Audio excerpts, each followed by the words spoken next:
Bismillah, Assalamualaikum warahmatullahi wabarakatuh. Nama saya Zidni Harisah, saya mahasiswi di STID Muhammadiyah Paciran Lamongan.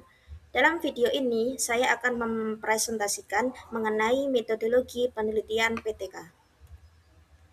Di sini saya akan menjelaskan tentang pengertian, ciri-ciri, tujuan, karakteristik, model siklus, tahapan siklus, struktur penelitian, dan kesimpulan. Baik, langsung saja. Apa itu PTK?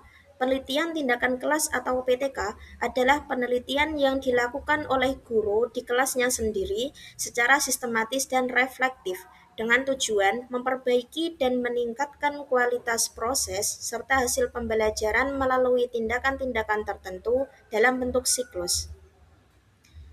Kemudian, apa ciri-ciri PTK? Yaitu yang pertama, dilakukan di kelas sendiri, bertujuan memperbaiki praktik pembelajaran, menggunakan siklus perencanaan, tindakan, observasi, dan refleksi, dan yang terakhir yaitu bersifat praktis dan aplikatif. Jadi contohnya, ketika saya akan melaksanakan penelitian, saya sekarang sedang mengajar tahsin metode Umi di Rumah Tafid Asma binti Umais. Maka saya akan meneliti ketika saya sedang mengajar tahsin di kelas saya sendiri. Jadi penelitian ini bukan di kelas lain dan guru lain. Jadi untuk kelas saya sendiri seperti itu. Kemudian tujuan dari PTK yang pertama yaitu meningkatkan kualitas proses pembelajaran, memperbaiki hasil belajar siswa, memecahkan masalah nyata di kelas, meningkatkan profesionalisme guru, dan mengembangkan inovasi pembelajaran. Apalagi pada zaman sekarang, di era digitalisasi ini, teknologi berkembang dengan cepat. Kita sebagai guru harus bisa mengetahui metode mana yang cocok untuk anak-anak zaman sekarang. Karena anak-anak zaman sekarang ini berbeda dengan anak-anak pada zaman dahulu.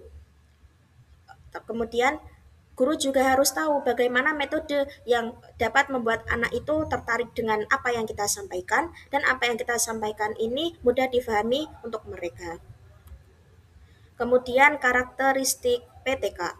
Yang pertama yaitu reflektif atau mengevaluasi kegiatan pembelajaran. Yang kedua bersiklus atau berulang-ulang. Biasanya penelitian ini dilakukan selama 2-3 hari. Kemudian fokus perbaikan pembelajaran. Yang keempat masalah nyata di kelas. Dan yang terakhir yaitu kolaboratif dan praktis.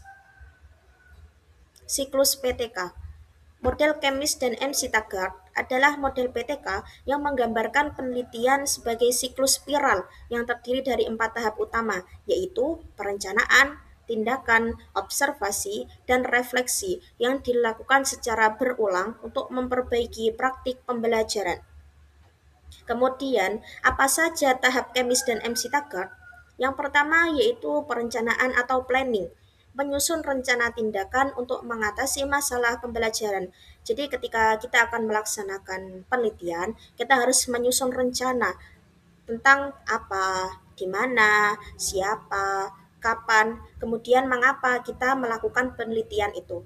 Yang kedua yaitu tindakan atau action, melaksanakan rencana tindakan dalam proses pembelajaran.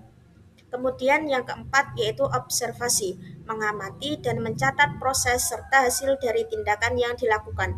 Dan yang terakhir yaitu refleksi, mengevaluasi hasil tindakan untuk menentukan perbaikan pada siklus berikutnya.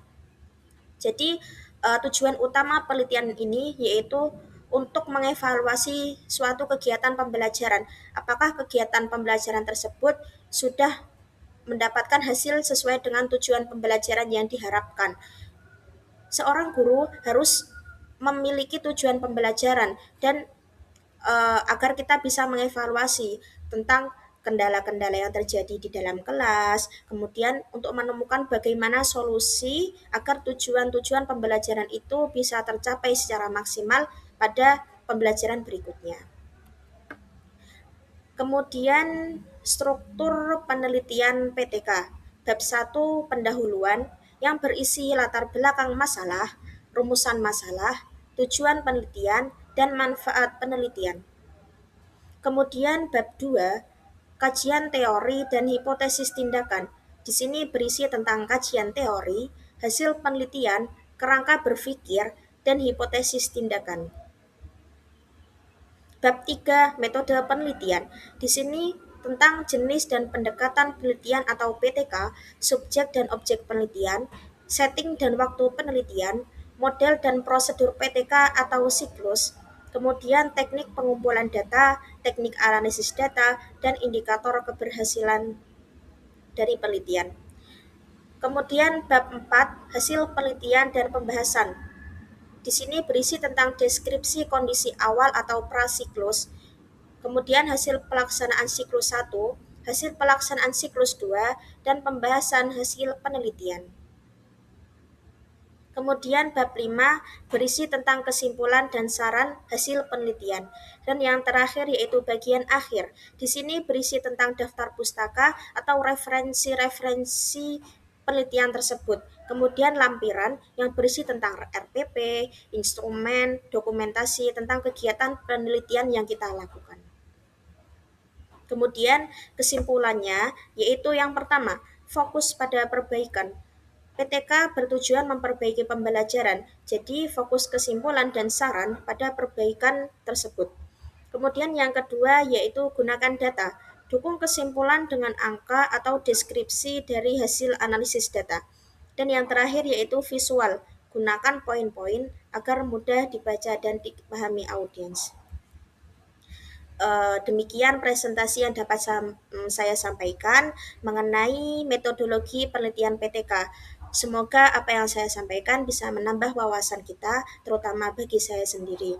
Banyak kurangnya saya mohon maaf sebesar-besarnya. Saya akhiri. Wassalamualaikum warahmatullahi wabarakatuh.